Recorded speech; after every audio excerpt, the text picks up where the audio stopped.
Hello my dear friends, once again most welcome everyone. एक बार फिर से आप सभी दोस्तों का आज के हमारे इस डेली करंट अफेयर के सेशन में स्वागत है। दोस्तों, जितने भी हमारे दोस्त हैं सारे लोग एक बार सेशन को लाइक कर दीजिएगा, शेयर कर दीजिए सारे दोस्तों के बीच में। फिर हम लोग शुरू करते हैं आज का हमारा सेशन डियर 17 फरवरी 2022 का। ठीक है, चलिए शुरू करते हैं डियर आज का हमारा सेशन। और याद रखिएगा, मिशन सक्सेस, सफलता ही आपका अंतिम लक्ष्य होना चाहिए, आपकी सफलता। ठीक है, आइए बढ़ते हैं अपने सेशन में डियर।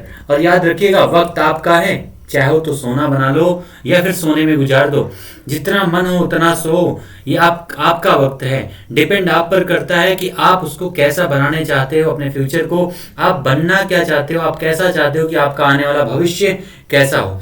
ठीक है, तो ये आपके ऊपर डिपेंड करता है डियर। सोना छोड़ दो, उठो जागो, और जब तक आपका लक्ष्य न मिल जाए, मंजिल न मिल जाए, तब तक रुकना नहीं है। आइए बढ़ते हैं हमारे सेशन पे इसी आज कोट्स के साथ में डियर। और पहला क्वेश्चन आपके सामने है, बांग्लादेश और किस देश की वायुसेना के बीच में, किसके बीच? बांग्लादेश और किस देश की वायुसेना के बीच कोप साउथ 2020 अभ्यास आयोजित किया गया है। ठीक है, ये आपका जो पहला क्वेश्चन आज का है युद्ध अभ्यास से संबंधित है। और ये जो बांग्लादेश है, किससे डियर? यानी बांग्लादेश से और कौन से देश के बीच में आयोजित किया गया है, तो वो देश है अमेरिका। ठीक है, बांग्लादेश और अमेरिकी देश के जो है वायुसेना के बीच में इसका आयोजन किया गया। ये भी पॉइंट, जितने पॉइंट पर हमने सर्कल किया है वो सारे पॉइंट याद रखिएगा। पहला किसके बीच से? बांग्लादेश और अमेरिका के बीच में है। किस प्रकार का युद्धाभ्यास है? तो वायुसेना के बीच का। नाम क्या है इस युद्धाभ्यास का डियर? तो नाम है कोप साउथ 2022 युद्धाभ्यास, इसका नाम है। ठीक है, तो आंसर हमारा हो जाएगा डियर, यहाँ पर America will be the correct answer this question. Bangladesh जो है डियर, इसकी कैपिटल क्या है? ढाका। ठीक है, बांग्लादेश की कैपिटल क्या है? ढाका है। और यहाँ के जो हेड है उनका नाम क्या है? शेख हसीना जो है इनका नाम है। यहाँ के जो हेड हैं बांग्लादेश की, 1971 में ये भारत के सपोर्ट की वजह से इस देश को आज़ादी मिली थी। बांग्लादेश को बना था 1971 में, जब भारत में प्रधानमंत्री थी इंदिरा गांधी। और ये 2021 में बांग्लादेश अपना 50वां जन्म यानी 50वां जो है अवतरण दिवस मना रहा था, जब इसका जन्म हुआ था 1971 में, 2021 में। इसके लिए कोलकाता में एक उत्सव का भी आयोजन किया गया था, याद रखिएगा, कहां पर? कोलकाता में। और इस बार जो है आपका एक राष्ट्रीय पुस्तक मेला जो है वो भी कोलकाता में आयोजित किया गया है, जिसमें कोलकाता में, जहां पर किस लिए आयोजित किया गया है, तो बांग्लादेश से संबंधित सारी चीजों को यहाँ पर रखा गया है, क्योंकि बांग्लादेश की आजादी के 50 वर्ष हुए हैं यहाँ पर, इसी वजह से। ठीक है, और यहाँ पर है हमारा आंसर क्या हो जाएगा? America dear. अमेरिका की कैपिटल क्या है? Washington DC. जो बाइडन यहाँ के हेड हैं। उसके अलावा अमेरिका में जो है इस समय कमला हैरिस यहाँ पे क्या है? यहाँ के उपराष्ट्रपति है। नासा जो है इसका क्या है? अंतरिक्ष एजेंसी है। ठीक है, नासा अंतरिक्ष एजेंसी है। और जो आप नाम सुनते हैं जितने भी ज्यादातर सोशल मीडिया ऐप की, वो गूगल है या फिर माइक्रोसॉफ्ट हो, कई सारे जो हैं ये सारे आपके अमेरिका से संबंधित हैं। जिसमें सीईओ कौन है? गूगल के सुंदर पिचाई। माइक्रोसॉफ्ट के कौन है? सत्या नडेला। सारे पॉइंट याद रखिएगा। एक इसी में आता है आपका दुनिया के सबसे अमीर व्यक्ति हैं, जिसका नाम है एलन मस्क। ठीक है, एलन मस्क की जो स्पेस एजेंसी उन्होंने अपनी एक नई बनाई है, जिसका नाम है स्पेस एक्स। ठीक है, स्पेस एक्स उनकी स्पेस एजेंसी का नाम है, और ये दुनिया के सबसे अमीर इंसान भी हैं। ठीक है, तो इस तरह से अमेरिका हमारा करेक्ट आंसर हो जाएगा। अमेरिका और बांग्लादेश के बीच में, उनकी वायुसेना के बीच में कोप साउथ 2022 ये अभ्यास आयोजित किया गया था। नेक्स्ट हमारा डियर क्रीमिया सैन्य अभ्यास। कौन सा? क्रीमिया कहाँ है? तो ये क्रीमिया है आपके, जहां पर रशिया ने अटैक किया था, जहां पर वो सैन्य अभ्यास का आयोजन कर रहा था। कहां पर? यानी यूक्रेन। सबसे पहले, इसके पहले जो यूक्रेन का पार्ट था, लेकिन 2014 में जो है क्रीमिया को रशिया ने छीन लिया था यूक्रेन से। तो क्रीमिया सैन्य अभ्यास की समाप्ति की घोषणा किस देश के द्वारा किया गया है? तो ये किया गया डियर रशिया के द्वारा। याद रखिएगा, रूस के द्वारा जो है क्रीमिया सैन्य अभ्यास की समाप्ति की घोषणा की गई है, क्योंकि अभी हाल ही में क्रीमिया के क्षेत्र में रूस युद्धाभ्यास कर रहा था, जिसके माध्यम से इस पूरे क्षेत्र में तनाव फैला हुआ था। क्योंकि जो यूक्रेन है वो नाटो देशों में यानी यूरोपियन यूनियन में शामिल होने वाला था, जिसकी वजह से रूस में आक्रोश था, और उसने जो है इसके क्षेत्र के बगल में क्रीमिया प्रांत में जो है वहां पर युद्धाभ्यास शुरू कर दिया, जो इस समय रूस के कब्जे में, जिसे 2014 में रूस ने कब्जा कर लिया था, जिसकी वजह से उसको जो G8 होता है, G8 में से रशिया को बाहर कर दिया गया था, इसी के जो आपका यूक्रेन का क्रीमिया का पार्ट है इसके अधिग्रहण करने के कारण। ठीक है, और इसी वजह से अभी हाल ही में नाटो और रशिया के बीच काफी सारे विवाद यहाँ पर जन्म ले रहे थे कि युद्ध की संभावना बढ़ रही थी, लेकिन अब जो है वहां पर उसने युद्धाभ्यास की समाप्ति कर दी है। नाटो क्या होता है डियर? तो नाटो जो है एक प्रकार का ऑर्गेनाइजेशन है जो पूरे यूरोपीय देशों का एक सैन्य गुट है। ठीक है, जिसमें लगभग जितने भी यूरोपीय देश हैं, जो भी यूरोपीय देश हैं वो सारे इसमें शामिल हैं। यूरोपीय के अलावा जो है अमेरिका भी इसमें शामिल है नाटो में, जिसका फुल फॉर्म क्या होता है डियर? तो नॉर्थ अटलांटिक ट्रीटी ऑर्गेनाइजेशन। 1949 में इसकी स्थापना की गई थी नाटो की। ठीक है, यूरोपियन यूनियन में कितने देश हैं डियर? तो 30 देश हैं, और इसमें जो है ब्रिटेन जब एग्जिट हुआ था तो उसी को ब्रेक्जिट के नाम से भी जानते हैं, याद रखिएगा। और अभी हाल ही में यूरोपियन यूनियन में जो है ब्रेक्जिट के ऊपर केस किया गया है। ठीक है, तो आंसर हमारा हो जाएगा रशिया। दुनिया का सबसे बड़ा क्षेत्रफल वाला देश है रूस, और यहाँ के हेड कौन है? तो व्लादिमीर पुतिन जो है यहाँ के क्या हैं? व्लादिमीर पुतिन डियर यहाँ के क्या हैं? राष्ट्रपति हैं। सारे पॉइंट याद रखिएगा। रशिया से संबंधित मॉस्को इसकी कैपिटल है रशिया की। आइए बढ़ते हैं नेक्स्ट क्वेश्चन पर। अगला हमारा क्वेश्चन है भारतीय रेलवे की सबसे लंबी सुरंग नाम क्या है? T49 किसको कनेक्ट करेगी? यानी जो आपकी T49 है ये किसको कनेक्ट करेगी? भारतीय रेलवे की सबसे लंबी सुरंग है, ये भी याद रखिएगा। किसको किसको कनेक्ट करेगी डियर? ये T49 एक तरह से टैंक लगता है, जैसे हमारे इंडिया में टैंक बनता है ना। ठीक है, T90 टैंक जैसे है। T जो 49 है एक सुरंग है, ये कहां से कहां तक को जोड़ेगी? तो उधमपुर, श्रीनगर तथा बारामूला रेल लिंक को ये कनेक्ट करेगी, याद रखिएगा। जम्मू कश्मीर में है, कहां पर? जम्मू कश्मीर में। भारत का स्वर्ग कहा जाता है जम्मू कश्मीर को, हेवन ऑफ द इंडिया। ठीक है, भारत के स्वर्ग के नाम से जाना जाता है इसे। 2019 में जो है डियर जम्मू कश्मीर को केंद्र शासित प्रदेश बनाया गया है, जम्मू कश्मीर को। ठीक है, यहाँ के उपराज्यपाल कौन है? तो मनोज सिन्हा।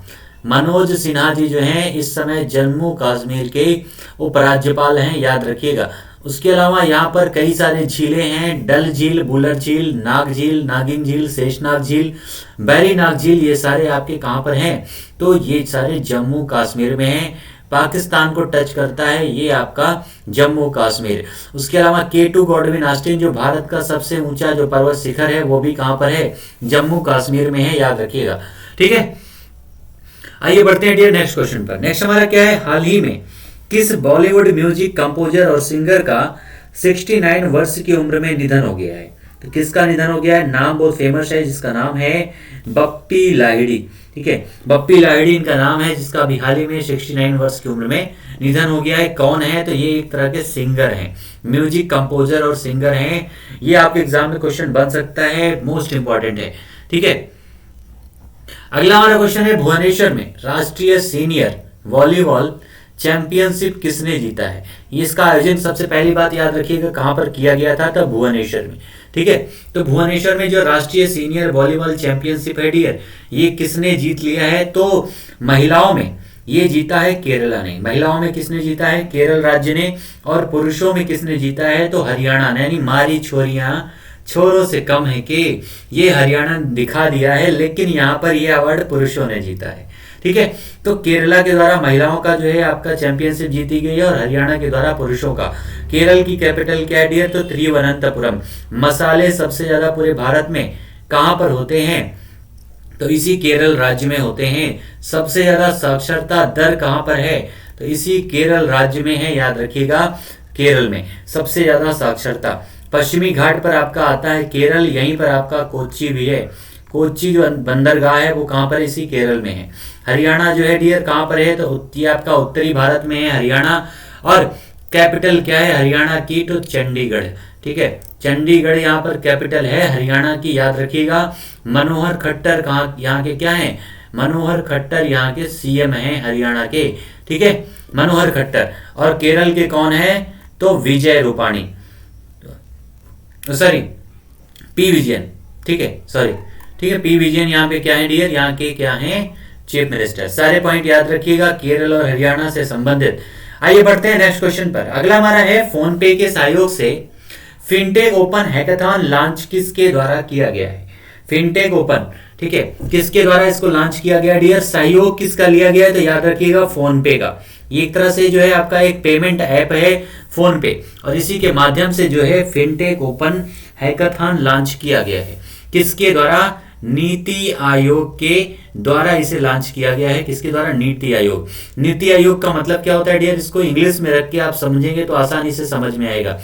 इसका मतलब होता है national institution for transforming India. ठीक है, क्या होता है? National institution for transforming India, इसका फुल फॉर्म होता है, जिसे 15 अगस्त 2014 में योजना आयोग को, किसको डियर? योजना आयोग को समाप्त करके जो है नीति आयोग की स्थापना 1 जनवरी 2015 से की गई थी। कब से? 1 जनवरी 2015 में इसकी स्थापना की गई थी। किसके स्थान पर? योजना आयोग को समाप्त करके। ठीक है, इस नीति आयोग के डियर अध्यक्ष कौन होते हैं? तो जो भी प्राइम मिनिस्टर होगा उस समय वो इसका अध्यक्ष होता है। यानी पहले कौन थे? तो पहले अध्यक्ष थे पर हमारे देश के प्रधानमंत्री इस समय जो है नरेंद्र मोदी जी। ठीक है, उसके अलावा इसके उपाध्यक्ष कौन है? तो राजीव कुमार जो है इस समय इसके उपाध्यक्ष हैं। कौन है? राजीव कुमार। इसके जो है सीईओ कौन है? सीईओ जो है अमिताभ कांत के, कौन है डियर? अमिताभ कांत जो है नीति आयोग के जो है सीईओ हैं, अमिताभ कांत जी। सारे पॉइंट याद रखिएगा। इस नीति आयोग से संबंधित योजना आयोग की शुरुआत जो है 1950 में हुई थी। पंडित जवाहरलाल नेहरू इसके पहले अध्यक्ष थे, और इसके अंतिम अध्यक्ष कौन थे? तो इसके अंतिम अध्यक्ष थे नरेंद्र मोदी जी, जिसके द्वारा इसको जो है समाप्त किया गया था। ठीक है, जिसके द्वारा समाप्त किया गया 2014 में इस योजना आयोग को, यानी प्लानिंग कमीशन को। ठीक है, सारे पॉइंट याद रखिएगा नीति आयोग से संबंधित। आइए बढ़ते हैं अगले क्वेश्चन पर डियर। नेक्स्ट हमारा है, हाल ही में कला रामचंद्रन को किस शहर की पहली महिला पुलिस आयुक्त नियुक्त किया गया है? कौन से शहर की पहली महिला आयुक्त इनको नियुक्त किया गया है? कला रामचंद्रन को डियर। तो ये है गुरुग्राम की। कहां पर? गुरुग्राम यानी हरियाणा गुरुग्राम में जो है इनको पहली महिला पुलिस आयुक्त नियुक्त किया गया है गुरुग्राम में। याद रखिएगा, हरियाणा में है गुरुग्राम, और हरियाणा में ही जो है देश की पहली एटीएम, अनाज एटीएम लगाया गया था। याद रखिएगा, मोस्ट इंपॉर्टेंट है, हरियाणा से गुरुग्राम से संबंधित, जिसको पहले गुड़गांव के नाम से जानते थे। नेक्स्ट हमारा है, एग्री इन्फिनिटी कार्यक्रम की शुरुआत किस बैंक के द्वारा की गई है? किसके द्वारा डियर? एग्री इन्फिनिटी बैंक की शुरुआत पूछा जा रहा है। यानी एक बैंक है जिसके द्वारा एक एग्रीकल्चर से संबंधित एक कार्यक्रम की शुरुआत की गई है। ठीक है, तो वो बैंक कौन सा है डियर? उस बैंक का नाम है यस बैंक। क्या नाम है? यस बैंक उसका नाम है डियर, याद रखिएगा। ठीक है, मोस्ट इंपॉर्टेंट पॉइंट है यस बैंक। एक बार जल्दी से आप सभी लोग कमेंट कीजिएगा कि जो यस बैंक है उसका मुख्यालय कहां पर है? यस बैंक का मुख्यालय कहां पर है? बी फास्ट एवरीवन, जल्दी से एक बार आप सभी लोग जो है कमेंट कीजिएगा कि यस बैंक का मुख्यालय कहां पर है डियर। याद रखिएगा, जो आपका यस बैंक है, इस यस बैंक की जो शुरुआत है डियर, इसकी शुरुआत जो है शुरू किया गया था 2004 में, फाउंडेड की इसको जो है 2004 में किया गया था। याद रखिएगा, यस बैंक एक प्राइवेट बैंक है जिसके इस समय जो सीईओ हैं उनका नाम है प्रशांत कुमार। ठीक है, प्रशांत कुमार जो है इनके सीईओ हैं। 2004 में इसकी शुरुआत की गई थी। याद रखिएगा, मोस्ट इंपॉर्टेंट ये क्वेश्चन बनता है। और हेडक्वार्टर क्या है? तो इसका हेडक्वार्टर है मुंबई। ठीक है, ज्यादातर जितने भी आपके बैंक हैं उन सारे बैंकों का हेडक्वार्टर कहां पर है डियर? मुंबई में है। नेक्स्ट क्वेश्चन हमारा है, वेस्ट टू वेल्थ क्रिएशन कार्यक्रम। ठीक है, वेस्ट टू वेल्थ क्रिएशन कार्यक्रम किसके द्वारा शुरू किया गया है? वेस्ट टू वेल्थ आपका जो क्रिएशन कार्यक्रम है डियर, किसके द्वारा शुरू किया गया है? तो ये शुरू किया गया है, याद रखिएगा, किसके द्वारा? सिडबी बैंक के द्वारा। किसके द्वारा?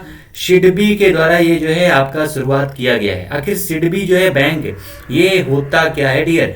तो कौन सा होता है इसका? सिडबी को याद रखिएगा, इसको जब इंग्लिश में आप लिखेंगे तो क्या है आपका? SIDBI, मतलब क्या हो जाता है? Small industries.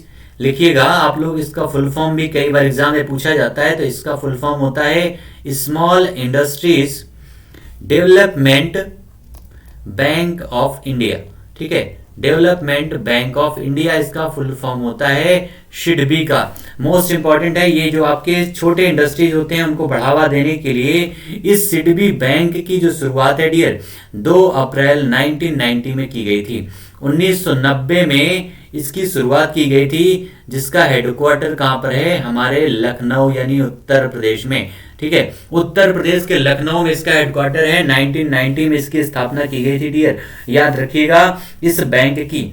Most important question यहां से बनता है। और रमन्ना जी जो है इसके इस समय क्या हैं, इसके क्या है, मैनेजिंग डायरेक्टर। ठीक है, तो सिडबी यानी small industries development bank of India. Next हमारा क्वेश्चन है, हाल ही में संध्या मुखर्जी का 90 वर्ष की उम्र में निधन हो गया है।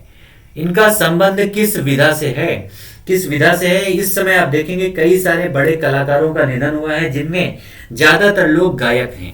ठीक है, वो चाहे बप्पी लाहिरी हो, उसके अलावा लता मंगेशकर जी हो, और ये आपकी संध्या मुखर्जी जी हैं।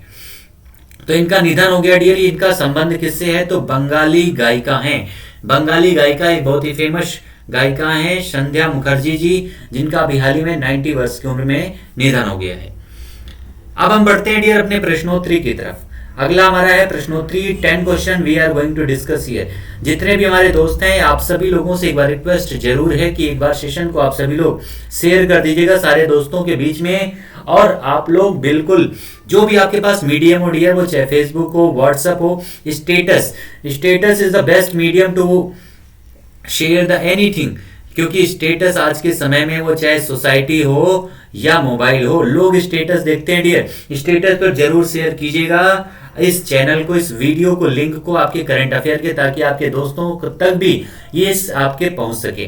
तो आइए बढ़ते हैं प्रश्नोत्तरी में डियर। और प्रश्नोत्तरी में डिस्कस करने वाले हैं हम लोग 10 क्वेश्चन। पहला क्वेश्चन आपके सामने है, किसके द्वारा अध्यक्ष और एमडी सीईओ की भूमिका को अलग करने की आवश्यकता को स्वैच्छिक बनाया गया है। यानी कौन सी ऐसी बैंक है जिसमें जो अध्यक्ष है और एमडी जो है दोनों को स्वैच्छिक तरीके से, यानी इच्छा पर निर्भर करता है कि दोनों अलग अलग व्यक्ति हो सकते हैं। तो ये किसके द्वारा बनाया गया है, सेबी के द्वारा, नाबार्ड के द्वारा, आरबीआई के द्वारा, एसबीआई के द्वारा।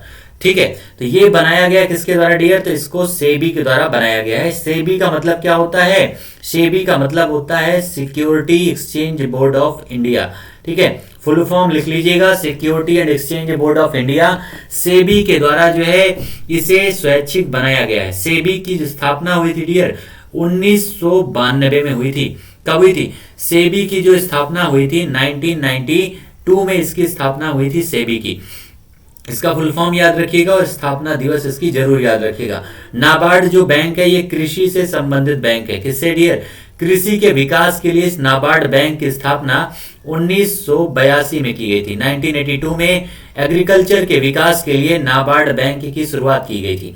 आरबीआई के बारे में तो आप जानते ही हैं, सारी चीजें आरबीआई से संबंधित जो भी मोस्ट इंपॉर्टेंट पॉइंट थे कि 1926 के यंग कमीशन के आधार पर तथा 1934 के आपके अधिनियम के आधार पर आरबीआई का गठन जो है आपका 1935 में किया गया था। ठीक है, सर ऑसबर्न स्मिथ डियर इसके क्या थे, इसके हेड हैं सर ऑसबर्न स्मिथ। ठीक है, और ये जो बैंक है एकमात्र बैंक है जिसने इंडिया और पाकिस्तान के बैंक के रूप में कार्य किया है। इसका राष्ट्रीयकरण 1949 में किया गया था, 1949 में। और इस समय इसके गवर्नर कौन है, शक्तिकांत दास जी। शक्तिकांत दास जी इसके गवर्नर हैं। जल्दी से इनका क्रम बताइएगा कि शक्तिकांत दास जी जो हैं आरबीआई के किस क्रम के गवर्नर हैं। Be fast everyone. ठीक है, जल्दी से बताइएगा इनका क्रम क्या है। और एसबीआई बैंक क्या डियर, तो याद रखिएगा 3 बैंक थे शुरुआत में। 1806 में, 1840 में 3 बैंक स्थापित किए गए थे और 1843 में। कौन कौन से, बैंक ऑफ मद्रास कोलकाता और आपका बैंक ऑफ बॉम्बे। इन तीनों बैंकों को जो डियर आपका 1921 में इसको एकीकरण कर दिया गया था और एक बैंक बनाया गया था जिसका नाम है इंपीरियल बैंक। कौन सा? इंपीरियल बैंक बनाया गया था 1921 में, और इसी इंपीरियल बैंक को जो है 1955 में राष्ट्रीयकरण कर दिया गया और इसका नाम हो गया एसबीआई यानी state bank of India. Bharat में और विदेशों में सबसे ज्यादा शाखाएं किस बैंक की हैं? तो वो एसबीआई की है, याद रखिएगा, स्टेट बैंक ऑफ इंडिया की। ठीक है, यहां पर हमारा आंसर क्या हो जाएगा dear? SEBI will be the correct answer of this question. Next हमारा है तंबाकू छोड़ो ऐप किस संगठन के द्वारा लॉन्च किया गया है? तंबाकू छोड़ो ऐप। तंबाकू डियर अभी हाल ही ये आपका जो तंबाकू है कब मनाया जाता है? 31 मई को। 31 मई को जो है तंबाकू दिवस मनाया जाता है, याद रखिएगा। और तंबाकू छोड़ो ऐप जो है किस संगठन के द्वारा लॉन्च किया गया है? यूनेस्को के द्वारा, विश्व स्वास्थ्य संगठन के द्वारा, वर्ल्ड बैंक के द्वारा, या फिर आईएमएफ के द्वारा? किसके द्वारा जो है इसको लॉन्च किया गया डियर? तो याद रखिएगा, तंबाकू छोड़ो यानी स्वास्थ्य से संबंधित है, और स्वास्थ्य से संबंधित है यानी विश्व स्वास्थ्य संगठन। ठीक है, विश्व स्वास्थ्य संगठन के द्वारा जो है डियर आपका ये WHO के द्वारा इसको है लॉन्च किया गया है एक ऐप, तंबाकू छोड़ो ऐप। अगर हम बात करें डियर विश्व स्वास्थ्य संगठन की, विश्व स्वास्थ्य संगठन की जो स्थापना हुई थी डियर 1948 में हुई थी। 1948 में इसकी स्थापना हुई थी 7 अप्रैल को। कब हुई थी डियर? 7 अप्रैल 1948 में इसकी स्थापना हुई थी, याद रखिएगा, इस आपके विश्व स्वास्थ्य संगठन की, जिसका मुख्यालय कहां पर है? जेनेवा में। कहां पर? जेनेवा में इसका मुख्यालय है, जो आपके स्विट्जरलैंड में पड़ता है। कहां पर? स्विट्जरलैंड में है डियर। अगर हम जेनेवा की बात करें ना डियर, तो बहुत ही इंपॉर्टेंट ये आपका पॉइंट होता है जेनेवा। जेनेवा की अगर हम बात करें तो सबसे पहला एक आपका ऑर्गेनाइजेशन है जिसका नाम है ITU, यानी आपका एक तरह से दूर संचार जो टेलीकॉम होता है, टेलीकॉम यूनिट होती है, उसका हेडक्वार्टर भी कहां पर है? तो जेनेवा में है। ठीक है, दूसरा अगर हम बात करें जेनेवा में, तो एक है आपका ILO। कौन सा? ILO, जिसकी स्थापना 1919 में हुई थी, हमने बताया भी था। ILO इसका भी हेडक्वार्टर कहां पर है? यानी आपका इंटरनेशनल लेबर ऑर्गेनाइजेशन, ये भी है कहां पर? जेनेवा में। उसके अलावा तीसरा तो हमने देखा यहां पर विश्व स्वास्थ्य संगठन भी कहां पर है? जेनेवा में है। और एक है आपका मौसम संगठन। ठीक है, कौन सा डियर? WMO यानी विश्व मानसून संगठन जो है आपका WMO, ये भी कहां पर है? जेनेवा में। इसका भी हेड ऑफिस है WMO का। ठीक है, उसके अलावा एक आपने पढ़ा हुआ एक इंडेक्स जारी होता है वीपो। कौन सा? एक वीपो इंडेक्स जारी होता है, यानी बौद्धिक संपदा सूचकांक जो जारी होता है। तो ये आपका जो इसका जो संगठन है वीपो, ये भी इसका हेडक्वार्टर कहां पर है डियर? जेनेवा में, जिसकी स्थापना 1967 में की गई थी। ठीक है, और एक आपका मोस्ट इंपॉर्टेंट है जिसका नाम है WTO यानी वर्ल्ड ट्रेड ऑर्गेनाइजेशन, और ये भी कहां पर है? तो ये भी आपका है जेनेवा में। इसकी स्थापना 1995 में की गई थी। सारे पॉइंट याद रखिएगा, जेनेवा से संबंधित मोस्ट इंपॉर्टेंट है, ये सारे हेडक्वार्टर आपके जेनेवा में है, जो आपका स्विट्जरलैंड है। ठीक है, बहुत इंपॉर्टेंट है ये सारे पॉइंट। यूनेस्को कहां पर है? तो यूनेस्को के बारे में तो हमने डिस्कस भी किया है कई बार। हेडक्वार्टर कहां पर है? पेरिस यानी फ्रांस में है, फैशन की नगरी में यूनेस्को का हेडक्वार्टर है। वर्ल्ड बैंक और IMF दोनों की स्थापना 1945 में हुई थी, और दोनों कहां पर हैं? वॉशिंगटन DC यानी अमेरिका में। ठीक है, अमेरिका में है दोनों, याद रखिएगा। सारे पॉइंट इंपॉर्टेंट हैं जो अभी हमने डिस्कस किए। आइए बढ़ते हैं नेक्स्ट क्वेश्चन पर। नेक्स्ट हमारा है वित्तीय रिपोर्टिंग में उत्कृष्टता के लिए ICAI पुरस्कार किसने जीता है? नीति आयोग ने, रेलटेल ने, रिलायंस ने, या फिर नाबार्ड बैंक ने? तो आपका वित्तीय रिपोर्टिंग में उत्कृष्टता के लिए जो पुरस्कार है CIAI पुरस्कार किसने जीता है डियर? तो रेलटेल। ठीक है, रेलटेल के द्वारा यह पुरस्कार जीता गया है। अगला हमारा क्वेश्चन है किस कैबिनेट मंत्री के द्वारा पंचतंत्र पर पहला रंगीन स्मारिका सिक्का जारी किया गया? पंचतंत्र पर एक स्मारक सिक्का जारी किया गया किसके द्वारा डियर? राजनाथ सिंह जी के द्वारा, अमित शाह के द्वारा, निर्मला सीतारमण के द्वारा, या फिर नितिन गडकरी के द्वारा ये आपका सिक्का स्मारक के रूप में जारी किया गया है? तो ये वित्त मंत्री निर्मला सीतारमण के द्वारा जारी किया गया। क्या है डियर? तो वित्त मंत्री हैं निर्मला सीतारमण, और इन्हीं के द्वारा जो है इसको जारी किया गया है। राजनाथ सिंह जी क्या हैं? तो याद रखिएगा ये हैं रक्षा मंत्री। ठीक है, अमित शाह क्या हैं? तो ये गृह मंत्री यानी होम मिनिस्टर हैं। उसके अलावा नितिन गडकरी जो हैं सड़क परिवहन राजमार्ग मंत्रालय इनके पास है। सारे कैबिनेट मिनिस्टर हैं, इनके नाम भी याद रखिएगा और आंसर हो जाएगा निर्मला सीतारमण।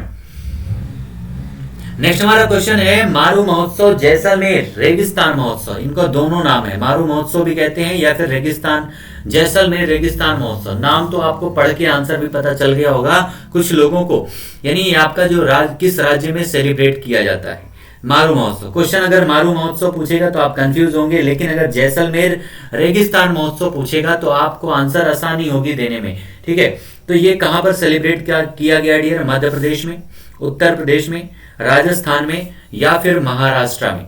इसको कहां पर सेलिब्रेट किया गया है? तो ये है राजस्थान में, महारो राजस्थान है। ठीक है, राजस्थान में इसको सेलिब्रेट किया गया है डियर, जैसलमेर रेगिस्तान महोत्सव को, जैसलमेर। ठीक है, राजस्थान की जो कैपिटल है डियर वो क्या है? जयपुर कैपिटल है। यहाँ के मुख्यमंत्री का नाम, सीएम कौन है? जल्दी से कमेंट में छापिएगा। जयपुर की जो कैपिटल है, इसकी राजस्थान की कैपिटल क्या है? जयपुर है। एक यूनेस्को विरासत शहर भी है, ये भी याद रखिएगा, जयपुर। ठीक है, जयपुर को यूनेस्को विरासत शहर भी घोषित किया गया है। पिंक सिटी भी है, गुलाबी शहर भी इसको कहा जाता है, याद रखिएगा जयपुर को। उसके अलावा राजस्थान के जो है पूरे भारत में सबसे बड़ा जो एरिया है वो किसका है? रेगिस्तानी क्षेत्र है। तीसरा इसका याद रखिएगा, थार का भारत का सबसे बड़ा मरुस्थल भी राजस्थान में है।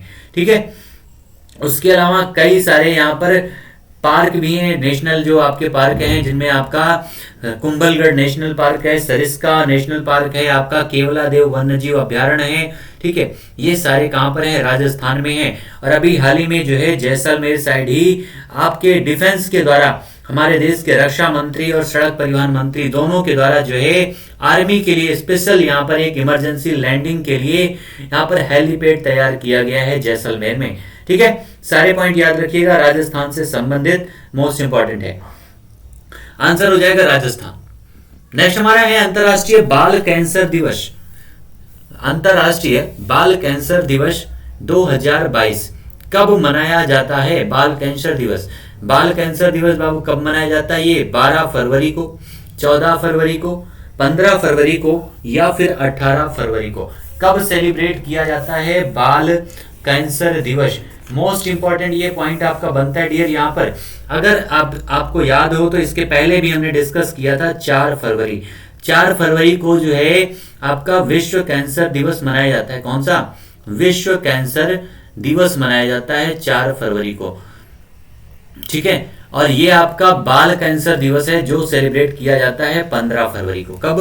15 फरवरी को सेलिब्रेट किया जाता है डियर आपका बाल कैंसर दिवस। मोस्ट इंपॉर्टेंट पॉइंट है। और अभी हाल ही में जो है 14 तारीख को हम लोगों ने सेलिब्रेट किया था पुलवामा के जो शहीद हैं उनके दिवस के रूप में।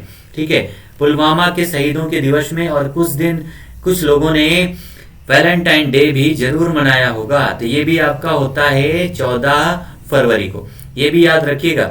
उसके अलावा अगर हम बात करें डियर तो 13 फरवरी को हम लोगों ने सेलिब्रेट किया था राष्ट्रीय महिला दिवस। कौन सा?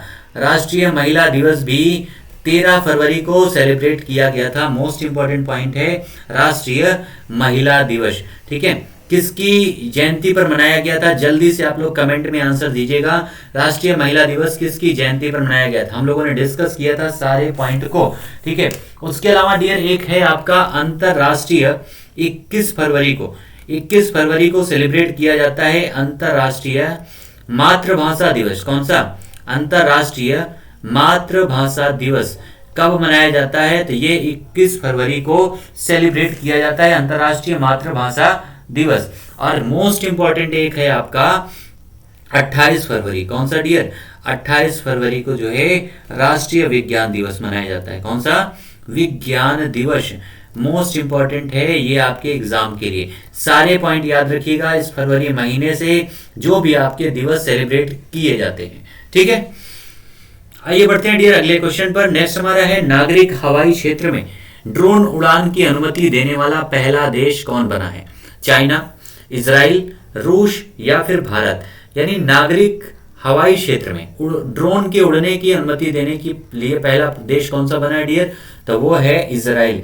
ठीक है, इजराइल जो है वो देश है मध्य एशिया में, आप देखेंगे कि फिलिस्तीन के बगल में छोटा सा देश है इजराइल, ठीक है। उसी ने जो है ड्रोन को नागरिक क्षेत्र में उड़ाने की अनुमति दे दी है इजराइल के द्वारा। यरूशलेम इसकी कैपिटल है। फिलिस्तीन का लगभग लगभग पूरा हिस्सा इसने कब्जा कर लिया है। आज जो इजराइल पहले इस इतने भाग में था फिलिस्तीन के, ये पूरा फिलिस्तीन था, आज वो फिलिस्तीन के इतने भाग पर है और केवल फिलिस्तीन बचा है इतने में। बहुत ही शक्तिशाली देश है और इसने 1969 में पूरे अरब कंट्रीज को एक साथ पराजित किया था, तब से इसका दबदबा बना हुआ है। भारत का बहुत ही बड़ा समर्थक देश है इजराइल, ठीक है। तो आंसर हमारा क्या हो जाएगा dear? Israel will be the correct answer of this question. इसके इस समय हेड कौन है इजराइल के? एक बार कमेंट आंसर आप लोग कीजिएगा। अभी हाल ही में चुनाव हुआ था जिसकी वजह से यहाँ पर नए प्रमुख हुए हैं, तो उनका नाम क्या है जल्दी से कमेंट सेक्शन में आप लोग बताइएगा। नेक्स्ट हमारा है how to prevent the next pandemic, ठीक है। हाउ टू प्रिवेंट यानी जो अगले आने वाली पैंडेमिक है उसको कैसे रोका जाए, इस तरह से एक किताब लिखा है। किसके द्वारा? किसके द्वारा इस किताब को लिखा गया है? बिल गेट्स के द्वारा, मुकेश अंबानी के द्वारा, एलन मस्क के द्वारा या फिर जेफ बेजोस के द्वारा? किसके द्वारा लिखा गया डियर? तो ये आपकी जो किताब है how to prevent the next pandemic, ये लिखा गया है बिल गेट्स के द्वारा, ठीक है। बिल गेट्स के द्वारा इसको लिखा गया है, याद रखिएगा। मोस्ट इंपॉर्टेंट पॉइंट्स है, बिल गेट्स एक उद्योगपति हैं, अमीर व्यक्ति हैं, दुनिया में काफी सारे इनका जो है टॉप 10 में इनका नाम आता है। पहले नंबर पर कौन है? तो पहले नंबर पर पूरे दुनिया में 234 मिलियन डॉलर के साथ में कौन है? एलन मस्क है, ठीक है। हमारे देश में अगर हम बात करें तो इस समय फिर से 10वें नंबर पर कौन आ गए हैं? मुकेश अंबानी। 11वें पे आ गए हैं गौतम अडानी। अभी हाल ही में गौतम अडानी ने 2 दिनों के लिए मुकेश अंबानी को पीछे किया था, याद रखिएगा वो भी। दूसरे नंबर पर कौन है? जेफ बेजोस जो है पूरे वर्ल्ड में दुनिया में दूसरे नंबर पर हैं, ठीक है। सारे पॉइंट याद रखिएगा और किताब का नाम है how to prevent the next pandemic. अगला हमारा है शीर्ष 100 बिजनेस स्कूलों की FT रैंकिंग में किस यूनिवर्सिटी को शीर्ष स्थान मिला है?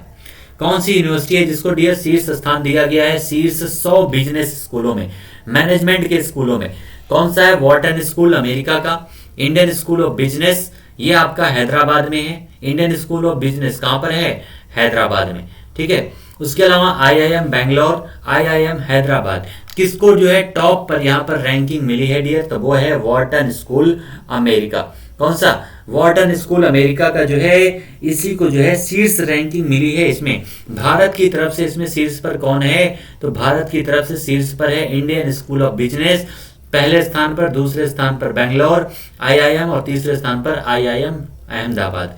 भारत की तरफ से ये 3 जो हैं इस सूची में जगह पाने वाले 3 शीर्ष कॉलेज हैं, याद रखिएगा। अगला हम बात करें तो स्मार्ट कार्ड शस्त्र लाइसेंस की शुरुआत किस राज्य के पुलिस के द्वारा किया गया है? स्मार्ट कार्ड लाइसेंस यानी अब जो लाइसेंस है वो भी आपका ATM की तरह बनेगा। जो शस्त्र लाइसेंस होता है, जिस तरह से आप ATM लेके घूमते हैं ATM, ठीक है, उसी तरह से बनने वाला है आपका लाइसेंस जो आपके हथियारों के। तो इसकी शुरुआत किस राज्य के पुलिस के द्वारा किया गया है? हिमाचल प्रदेश के, दिल्ली के, हरियाणा के या फिर राजस्थान के? तो इसकी शुरुआत डियर कौन किया है? तो दिल्ली के द्वारा इसकी शुरुआत की गई है। दिल्ली में इसमें मुख्यमंत्री यानी चीफ मिनिस्टर कौन है? अरविंद केजरीवाल, ठीक है। अरविंद केजरीवाल जो है इस समय दिल्ली के CM हैं, याद रखिएगा। इन्हीं के द्वारा जो है इसकी शुरुआत की गई है, दिल्ली सरकार के द्वारा, ठीक है। नेक्स्ट हमारा क्वेश्चन है किस देश में लस्सा बुखार से पीड़ित 3 व्यक्तियों की मृत्यु हुई है? कौन सा देश है जहां पर लस्सा बुखार से पीड़ित 3 व्यक्तियों की मृत्यु हुई है? ब्रिटेन में, ऑस्ट्रेलिया में, अमेरिका में या फिर भारत में? कहां पर हुई है डियर? तो वो देश है ब्रिटेन, जिसने भारत को 200 सालों तक गुलाम रखा था। उसी ब्रिटेन के द्वारा जो है लस्सा बुखार के यहाँ पर साक्ष्य मिले, यानी कोरोना खत्म नहीं हुआ, दूसरा बुखार के साक्ष्य मिलना शुरू हो चुके हैं। ब्रिटेन की कैपिटल क्या डियर? तो ब्रिटेन की कैपिटल है लंदन, ठीक है। लंदन ब्रिटेन की कैपिटल है, याद रखिएगा। और यहीं के जो प्रधानमंत्री थे, भारत दुनिया के पहले ऐसे प्रधानमंत्री बने थे जिनको कोविड बीमारी हुई थी। ये क्वेश्चन भी पूछा गया था 2021 में। उनको सेलिब्रेट भी किया, यहाँ पर हमारे यहाँ आमंत्रित भी किया गया था गणतंत्र दिवस पर, लेकिन उनको कोविड होने की वजह से वो इसमें पार्टिसिपेट नहीं कर पाए थे और दुनिया के पहले प्रधानमंत्री बने थे जिन्हें कोरोना हुआ था। ठीक है, तो मोस्ट इंपॉर्टेंट ये पॉइंट याद रखिएगा, ब्रिटेन की कैपिटल है लंदन, और ये जो है आपके यूनाइटेड किंगडम का भी पार्ट है जिसमें 7 देश लगभग आते हैं छोटे छोटे। ठीक है, तो आंसर हो जाएगा ब्रिटेन। महारानी विक्टोरिया यहाँ की क्या है, इस समय हेड है। ये सारे हमारे आज के सेशन में क्वेश्चन थे डियर, जो भी मोस्ट इंपॉर्टेंट क्वेश्चन बनते थे आज के सेशन से।